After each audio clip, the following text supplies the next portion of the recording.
Pienso en cómo Jesús, en medio de tanta presión y juicio, tenía una paz inquebrantable. La escena en el interrogatorio con Pilato me impactó, porque a pesar de estar en una situación completamente injusta, él tenía su confianza puesta en su Padre.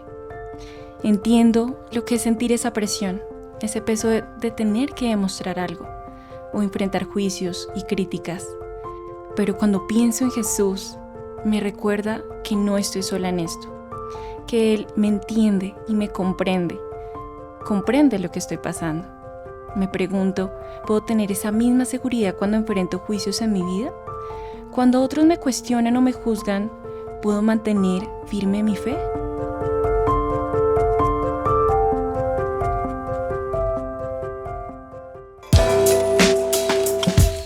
Bienvenidos a Inverso Podcast, donde aprenderemos del Maestro Supremo. Hola amigos, bienvenidos a un momento muy especial de Inverso. Vamos a estudiar hoy el capítulo 18 del libro de Juan. Juan le da un enfoque muy especial al ministerio de Jesús y nos acercamos, después de tantos episodios, a una parte culminante que es el arresto. Quiero saludarte, quiero saludar a los tuyos que están allí contigo y también quiero saludar a mi equipo de trabajo. Melanie, ¿cómo estás? Bienvenida. Hola, mucho gusto, Pastor. Para mí es una alegría poder estar aquí el día de hoy. Gracias por acompañarnos y vamos juntos a disfrutar del estudio de hoy. Ujú. Nos acompaña una persona muy querida y también que nos ha acompañado en muchos episodios y casi en todas las temporadas. Jonathan, ¿qué tal? El modelo de Inverso. Mi paz, siempre es un placer compartir acá con ustedes con esta bonita temática de este trimestre que la verdad estuvo bastante sustanciosa. Qué bonito hablar del libro de Juan y pues de todo este relato. Sí, porque es que Juan da un enfoque especialmente a la parte divina Así de es. Jesús. Toca algunos milagros, como los sinópticos, Mateo, Marco, Lucas, pero Juan se enfoca en la divinidad. Por eso Juan empieza diciendo, el verbo era con Dios y el Ujú. verbo era Bueno, Dios. Dios. Hoy vamos a analizar un capítulo angustiante, Ujú. angustiante y muy duro para Jesús, porque Jesús llega al huerto del Getsemaní.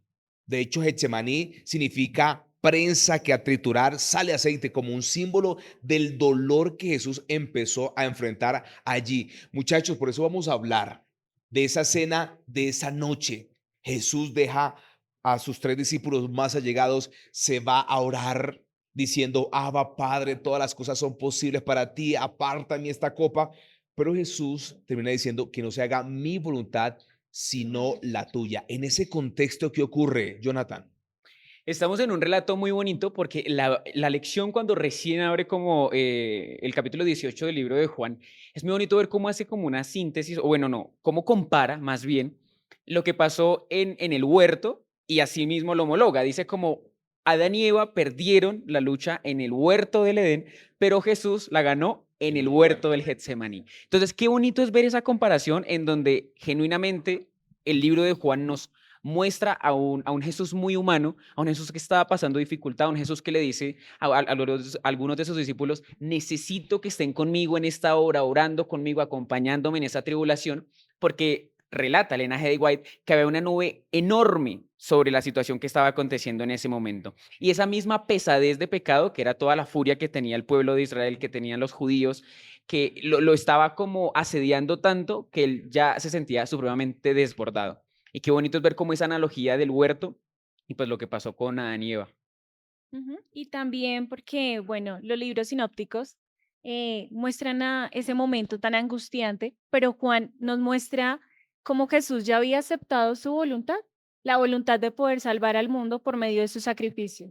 Bueno, y en ese momento, Juan habla, como lo decía Jonathan, es el jardín. Juan es el único que menciona Lo men- específicamente Huerto. huerto, un jardín allí, un jardín que había allí. Era como una fábrica abandonada.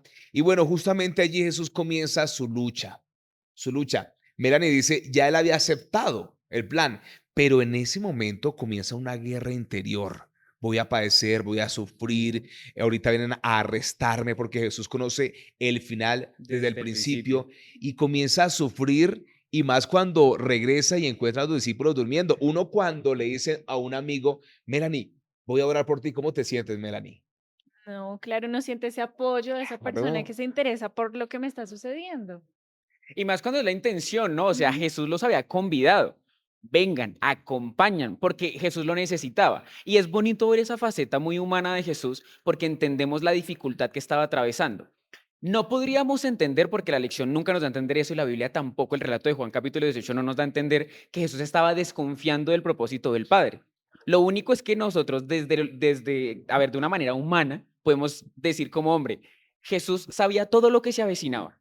Y decía también la lección y el Espíritu lo decía, que él podía con su sola presencia y con la intención de hacerlo, desvanecer a toda esa legión que se le acercaba. Porque algo bonito que también nos trae la lección es que esos ejércitos que se avecinaban no eran de 30 personas, no eran 50 personas, podrían llegar hasta 600 hombres dentro de ese pelotón de personas. Entonces, claro, Jesús orando en el Getsemaní, y él sabía que se avecinan 600 personas con armas para matarlo. ¿Quién no se siente preocupado? Claro, y esa preocupación la manifiesta ante el Padre. Viene 2 veces, o la segunda vez viene, los discípulos siguen durmiendo, él regresa a seguir orando, comienza a sudar sangre Ujú. y ocurre algo cuando ya la tercera vez él dice, yo voy a cumplir el plan, voy a morir.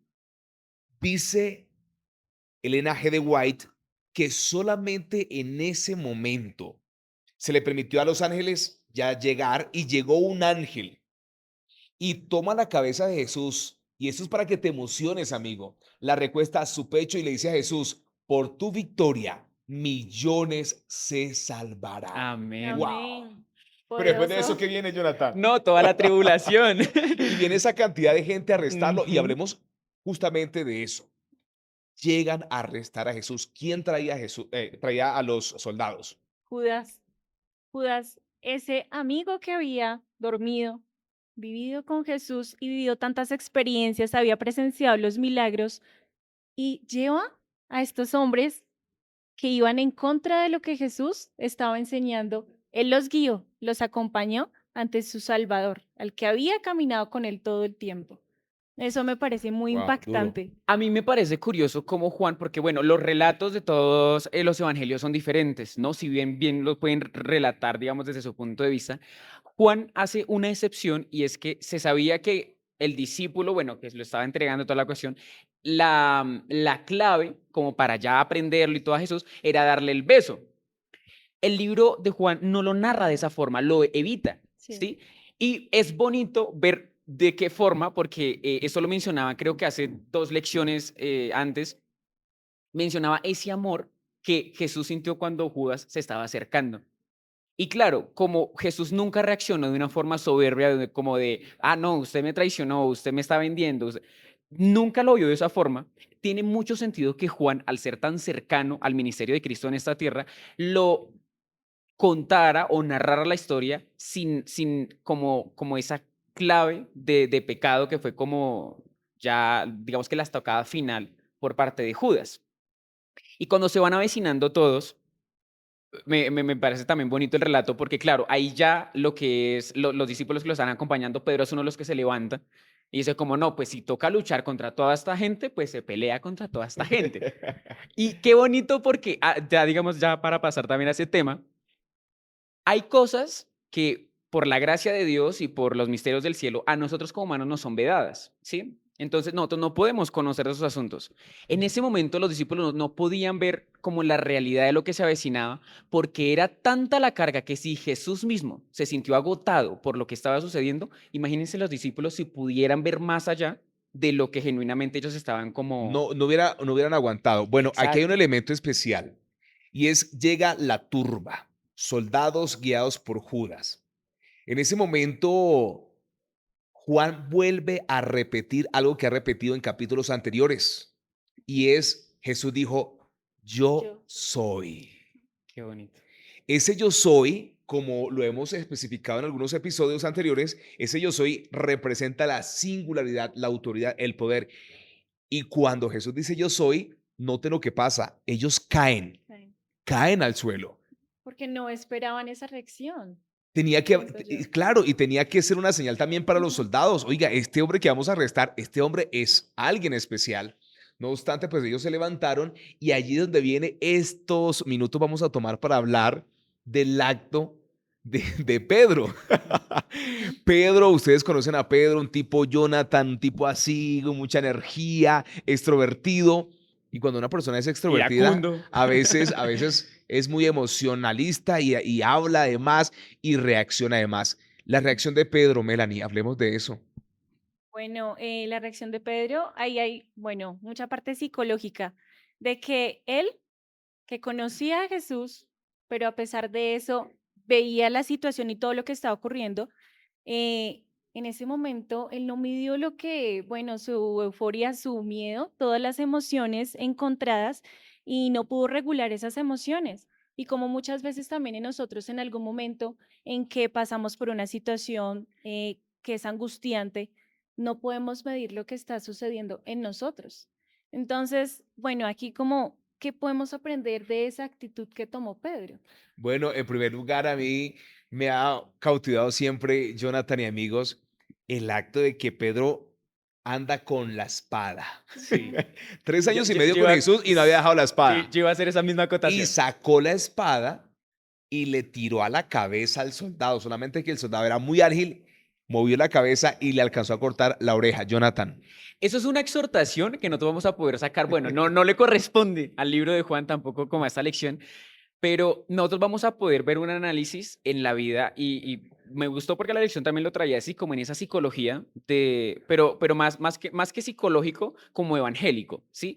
¿Qué era lo que estaba pasando por la vida de Pedro que todavía no podía soltar su pasado porque esa espada representaba lo que Pedro era, ¿sí? Ujú, No lo que Pedro era en Cristo, sino lo que Pedro era antes de conocer antes a de Cristo. conocer. Pero igual caminar con Cristo nunca le hizo cambiar ese asunto. Y eso no lo vamos a ver sino hasta mucho después, ya que Claro. Cristo resucita, se le presenta por tercera vez a los discípulos y como que hace otra vez esa analogía de, bueno, vaya pesque, vaya y tire la red, ¿sí? Pero acá es importante, la lección trae un apartado muy bonito y me permito leerlo tal cual. Su devoción, refiriéndose a Pedro, es admirable, pero su celo estaba mal orientado. Wow, su celo estaba mal orientado. Esa intención que Pedro tenía de defender a su maestro no era con armas, era con conducta. Y eso era lo que Pedro no entendía en ese momento, porque después, cuando él se presenta, el relato también lo manifiesta así, ¿no? Se presenta y una de las personas que está como en la entrada ya cuando van a juzgar a Pedro, a Jesús, perdón, le dicen como, tú eres el que anda como con Jesús, ¿cierto? Y Pedro, en viceversa a lo que Jesús hace, porque esa confrontación es muy real, le preguntan a Jesús, estamos buscando a Jesús de Nazaret, y Jesús responde, yo soy. Pero cuando le dicen, oye, ¿tú eres el que anda con Jesús para arriba y para abajo? Pero no responde, yo soy. Él dice, no, yo no soy ese. Miren, pero hay algo más contundente que a mí siempre me ha cautivado, chicos y amigos, y es lo siguiente.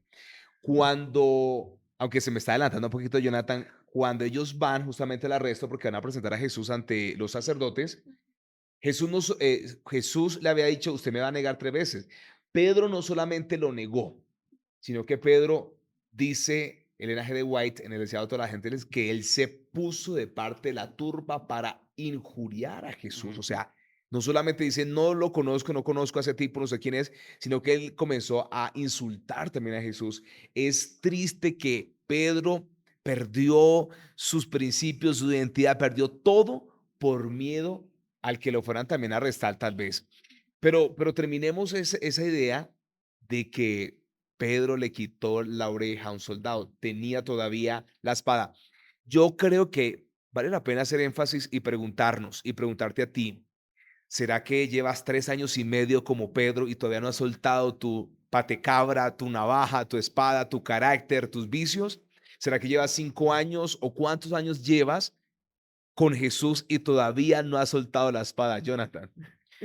No, eso es una exhortación primeramente a uno, ¿no? Ya después que les podemos compartir a ustedes una pincelada de lo que aprendemos. Pero considero que todos nosotros en algún punto de nuestra vida hemos pasado gran parte, por ejemplo, en mi caso, de gran parte no, toda mi vida en la iglesia, y hasta hoy en día no es un ministerio de 3 años y medio, es un ministerio de 23 años, pero todavía sigo siendo Pedro.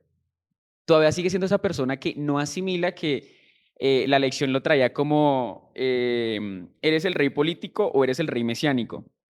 A veces nosotros tenemos una cosmovisión al respecto de Dios muy borrosa. Y es más que todo por lo que a nosotros nos han inculcado que por lo que genuinamente Dios desea que seamos. Cuando Cristo llama a los discípulos, los llama porque tienen diferentes facciones, diferentes intereses, diferentes puntos de vista, y eso es lo que Cristo busca. Cuando Cristo me llama a mí, yo tengo que entender que hay algo más elevado que únicamente estar en la iglesia todos los sábados. Hay algo mucho más elevado que solamente un ministerio en el que yo pueda predicar, ir a hablar. Hay algo más elevado que eso y es mi salvación. Eso los discípulos cuando recién su llamado no lo entendían. Pedro caminó con Cristo 3 años y medio en el ministerio público y nunca lo entendió. Y muy posiblemente nos pasa a nosotros. Estamos toda la vida en la iglesia, pero ¿cuál es el propósito de estar en la iglesia? Puede estar Cristo Jesús acá como le pasó a los discípulos. Podemos caminar con Cristo acá de forma física, pero todavía no entendemos cuál es nuestro propósito. Wow, interesante. Melanie, llega Jesús arrestado, pero antes de llegar, Jesús vio a Malco con su orejita sangrando. ¿Qué hace Jesús? Y aquí podemos ver a ese Jesús tan maravilloso y amoroso, que él recogió la oreja y se la colocó con tanto amor, a pesar de lo que él sabía que estaba sucediendo, y con tanto amor la colocó y nuevamente él estaba bien y estaba sano. Y en estos pequeños detalles nosotros podemos ver a ese Jesús tan maravilloso, de que él en ningún momento dejó de ser lo que era. Y eso nos enseña a nosotros de que en ningún momento debemos apartarnos de lo que nosotros somos a pesar de la circunstancia que estemos viviendo, sino que mostrar a Jesús y reflejarlo en cada acción que nosotros tengamos. Wow.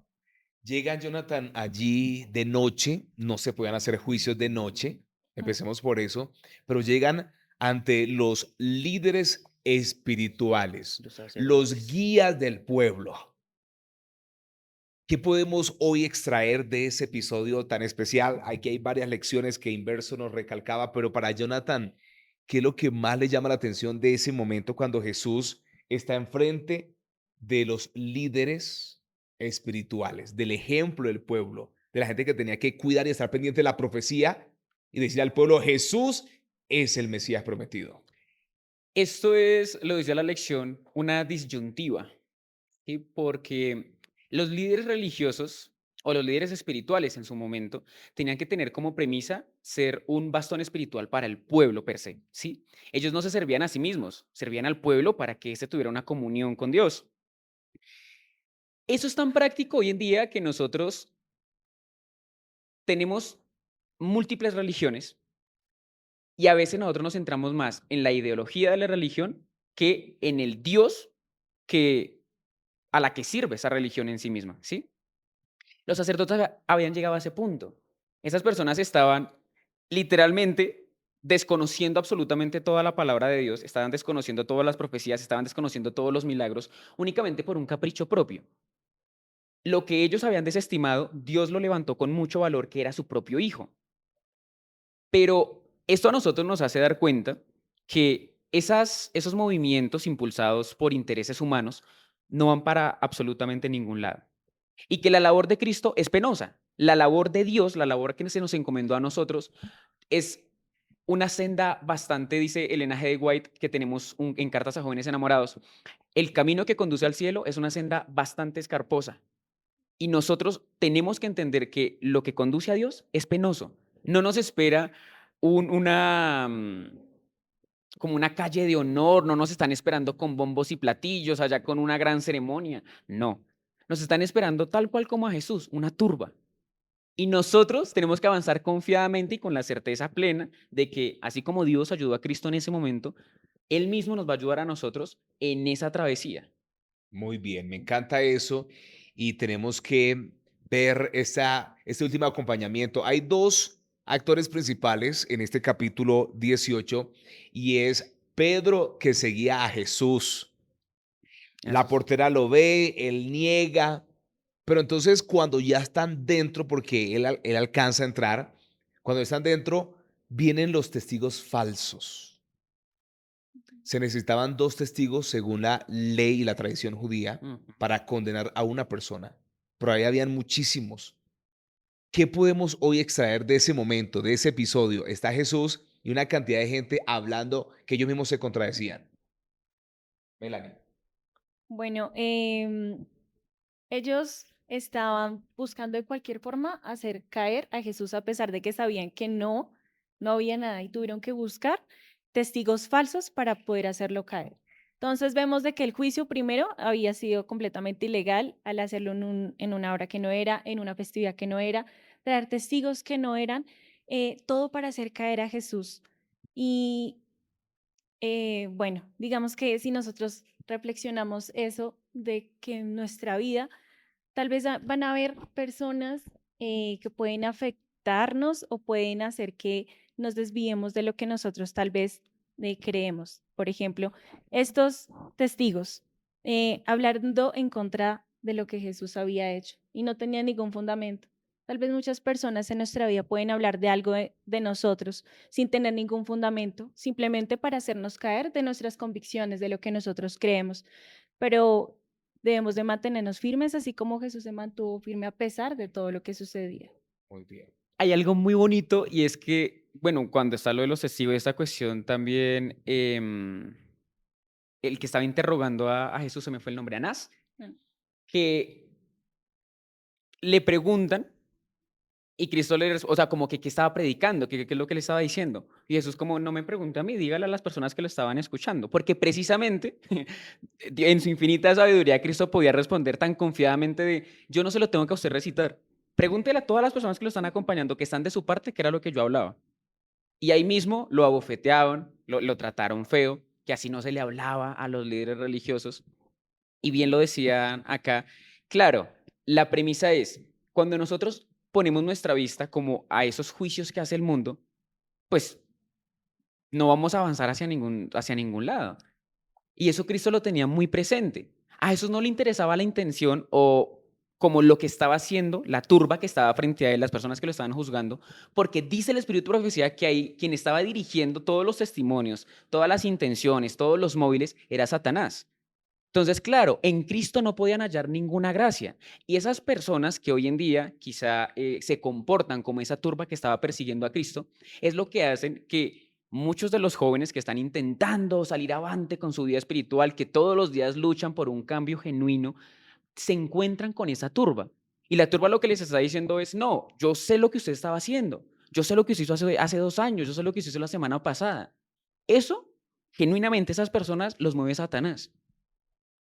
Miren, amigos, en este orden de ideas, yo quiero lanzarle una pregunta y también para ustedes, para que nos dejen en sus comentarios. Estaba en el Sanedrín estaba juzgando a Jesús. Si hubiese tenido la autoridad, lo hubiese matado. Vamos a ir al reto y después respondemos esta pregunta. Ya nos vemos. Hola, corazones perseverantes, gente que lo intenta hasta que lo logra.